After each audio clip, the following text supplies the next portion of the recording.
احنا طلعنا لقينا اجداد جدودنا ان هم بيجمعوا الياسمين، والشجره دي موجوده من سنين السنين. والله في ايام بننام فيها وفي ايام ما بنلاقيش وقت ان احنا ننام اصلا. هو ريحته حلوه كل حاجه، بس بيتعبني.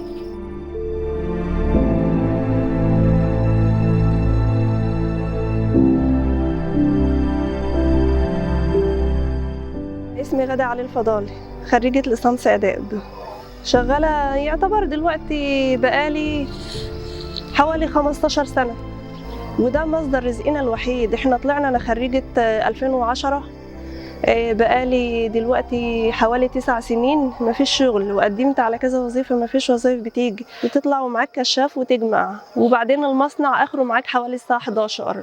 في ناس بتجمع من العصر، من اذان العصر لحد تاني يوم الساعة 8 الصبح. ما انت بتيجي بالليل في وقت متأخر، الله اعلم ممكن تتعرض لايه. بتبقى برضو جاي وخايف، بس عشان انت محتاج لازم هتطلع غصب عنك. ممكن تبقى تعبان ما انتش قادر تجمع، ممكن الارض تبقى شاربة زي ما انت شايف كده ما تبقاش قادر تمشي في الطين. ممكن مثلا تبقى طالع من البيت بالليل، ممكن الطفل يصحى ما يلاقينيش جنبه فيقوم يمشي لوحده بالليل.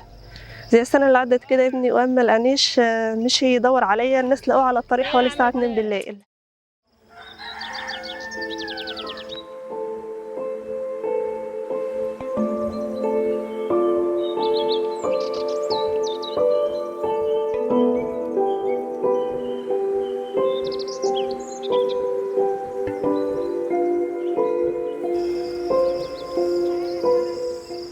فمتعب من ناحيه ان هو بيعمل حساسيه، وانت لو تعبان عندك غضروف او اي حاجه ما تقدرش ان انت تواصل تقوم وتقف وتقعد، اصل الشجره محتاجه شغل ومحتاجه مجهود. في ناس بتلبس جوانتيات، وفي ناس بتحط حاجات على مناخيرها، وفي ناس ما بتعملش حاجه خالص.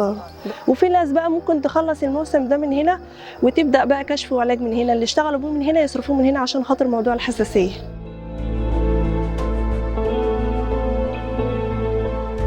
بتوفق بقى بين بيتك وشغلك، ان انت بتخلص بقى وبتروح بقى بتعمل الشغل اللي هو في البيت معاك من الساعة 11 لحد اليوم كله.